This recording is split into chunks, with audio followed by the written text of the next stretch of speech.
राजस्थान के एक छोटे से गांव में एक रामलाल नाम का एक गरीब किसान अपनी बेटी राधा और अपनी पत्नी सरोज के साथ रहता था। रामलाल बहुत ही मेहनती और ईमानदार व्यक्ति था, लेकिन उसकी आर्थिक स्थिति बहुत ही खराब थी। उसकी सबसे बड़ी चिंता थी उसकी बेटी राधा की शादी, जिसके लिए उसके पास पर्याप्त धन नहीं था। हो आए चौधरी साहब के पास, कुछ बोले वो? मना कर दिया। बोले पहले वाला कर्जा नहीं चुकाया है, इसलिए और कर्जा नहीं देंगे।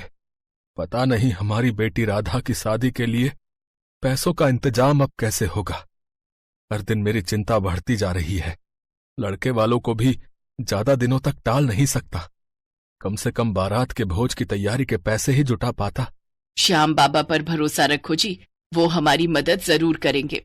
अब तो बस उन्हीं पर विश्वास है सरोज, वरना मेरी हिम्मत तो अब जवाब दे रही है। हे खाटू नरेश, आप तो हारे का सहारा हो। आपका भक्त हिम्मत हार रहा है, मेरी मदद करो श्याम जी। अभी रामलाल के मन में खाटू श्याम जी के दर्शनों की इच्छा हुई। मैं सोच रहा हूं एक बार खाटू श्याम जी के दर्शन कराऊं। कहते हैं उनके दरबार से कोई भी भक्त खाली हाथ नहीं लौटता। हाँ, ये तो बहुत अच्छा विचार है। आपको जरूर जाना चाहिए। मुझे विश्वास है खाटू नरेश की कृपा से हमारे सारे दुख दूर हो जाएंगे। रामलाल ने खाटू नगरी जाने का निर्णय लिया। अगले दिन जैसे ही वो खाटू श्याम जी के दर्शन के लिए निकला, तभी चौधरी आया। भाई, बोरिया बिस्तर बांधकर कहाँ जाने की तैयारी हो रही है? चौधरी साहब, खाटू श्याम जी के दर्शन के लिए जा रहा हूँ। दर्शन तो तू करके आ जा, पर आते ही मेरा कर्जा तूने चुकाना है, वरना एक भी दिन ऊपर हुआ तो मैं दुगने पैसे लूंगा। चौधरी साहब, मेरे पास तो इतने पैसे हैं नहीं कि मैं आपका सारा कर्जा एक बार में चुका सकूं। मैं कोशिश करूंगा कि थोड़े थोड़े करके आपको पैसे दे दूं। आप तो जानते ही हो, राधा की शादी के लिए पैसों की बहुत दिक्कत आ रही है। मैंने आपसे भी मांगे थे पर आपने मना कर दिया। मुझे कर्ज चुकाने के लिए थोड़ा समय दे दीजिए। कोई समय नहीं दूंगा। जैसे ही तू दर्शन करके लौटेगा फौरन मेरे पैसे दे देना, वरना मेरे लड़के आकर तुझे और तेरे परिवार को इस घर से धक्के मारकर निकाल देंगे।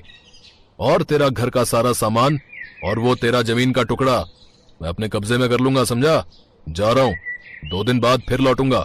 चौधरी धमकी देकर चला गया। रामलाल खाटू नगरी खाटू श्याम जी के दर्शन के लिए चल पड़ा। जब वो बस में बैठा था, तब भी वो उदास था, पर उसके मन में विश्वास था कि खाटू श्याम जी उसकी सहायता जरूर करेंगे।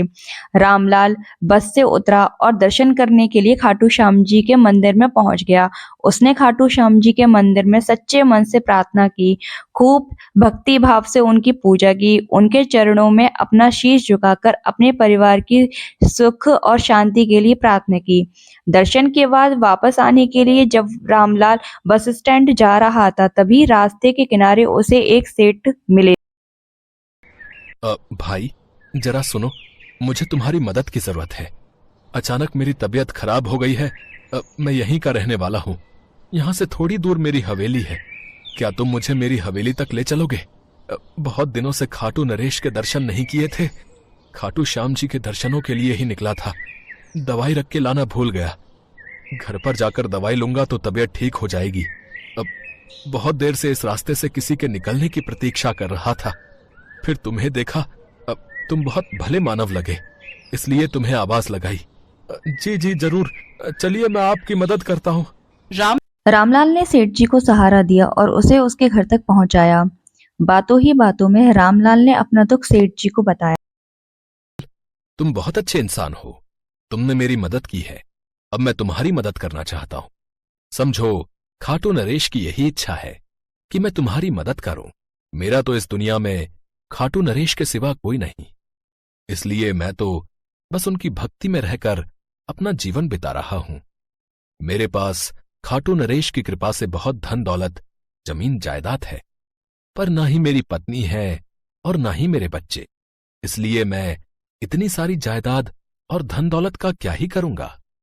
इसलिए मैंने विचार कर लिया है कि मैं तुम्हारी बेटी की शादी के लिए सभी खर्चों का इंतजाम करूंगा। साथ ही तुमने जो भी कर्ज देना है वो सब भी उतार देना। सेठ जी की बातें सुनकर रामलाल की आंखों में खुशी के आंसू आ जाते हैं और वह सेठ जी का धन्यवाद करता है और रामलाल मन ही मन खाटू श्याम जी का भी धन्यवाद कहता है। सेठ जी रामलाल की बहुत मदद करते हैं और चौधरी का कर्ज भी उतार देता है रामलाल। बड़े ही धूमधाम से उसने अपनी बेटी की शादी की। सेठ जी राधा की शादी में मौजूद थे और जैसे ही शादी संपन्न हुई, रामलाल सेठ जी को ढूंढने लगा। हम दोनों शादी में व्यस्त थे। लगता है सेठ जी वापस घर चले गए हैं। उनकी तबीयत भी तो ठीक नहीं रहती। एक काम करता हूँ, मैं मिठाई लेकर खुद ही उनसे मिलने चला जाता हूँ। आज उन्हीं की दया से हमारे जीवन में खुशियां आई हैं। सुनो, मैं भी आपके साथ खाटू नगरी चलती हूँ। सेठ जी से भी मिल लूंगी और खाटू श्याम जी के दर्शन भी कर लूंगी। अब तो राधा भी अपने ससुराल चली गई है। मुझे भी खाटू नरेश को उनकी कृपा के लिए धन्यवाद कहना है। ठीक है सरोज, चलो सामान बांध लो, हम खाटू नगरी चलते हैं। पहले सेठ जी को मिलकर फिर हम खाटू नरेश के दर्शन करके लौट आएंगे। अगले दिन रामलाल और सरोज खाटू नगरी के लिए निकले। रामलाल सेठ जी की हवेली ढूंढने लगा, पर वहां कोई हवेली नहीं थी। उसने वहां के लोगों से पूछताछ की। श्री श्याम भैया जी, यहाँ दीनानाथ जी की हवेली थी। मैं बहुत असमंजस से हूँ। पहले तो मैं यहीं आया था, पर यहाँ तो कोई हवेली दिखाई ही नहीं दे रही। भैया, यहाँ कोई दीनानाथ जी नहीं रहते। मैं तो बरसों से यहाँ रह रहा हूँ, यहाँ कोई हवेली नहीं है। लगता है आपसे कोई भूल हुई है। रामलाल बहुत ही ज्यादा परेशान हो गया। उसने पूरी खाटू नगरी में सेठ जी को ढूंढा, पर वो नहीं मिले। रामलाल और सरोज की बातें सुनकर खाटू श्याम जी में रहने वाले लोगों ने इसे खाटू श्याम जी का चमत्कार माना। रामलाल को एहसास हुआ कि वो कोई साधारण सेठ नहीं थे, बल्कि स्वयं खाटू श्याम जी थे जिन्होंने उसकी मदद की। यह जानकर उसकी आंखों से आंसू आ गए और उसने खाटू श्याम जी के मंदिर में जाकर उनका धन्यवाद किया। लाल और सरोज खाटू श्याम जी के चरणों में रो पड़े। श्याम जी, आपने मेरे जीवन की सबसे बड़ी समस्या हल कर दी।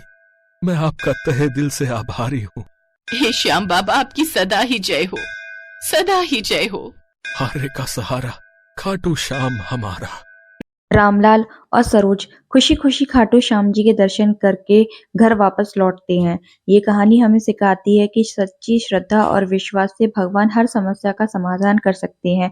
खाटू श्याम जी ने रामलाल की मदद करके ये साबित कर दिया कि भगवान अपने भक्तों की हर मुश्किल में सहायता करते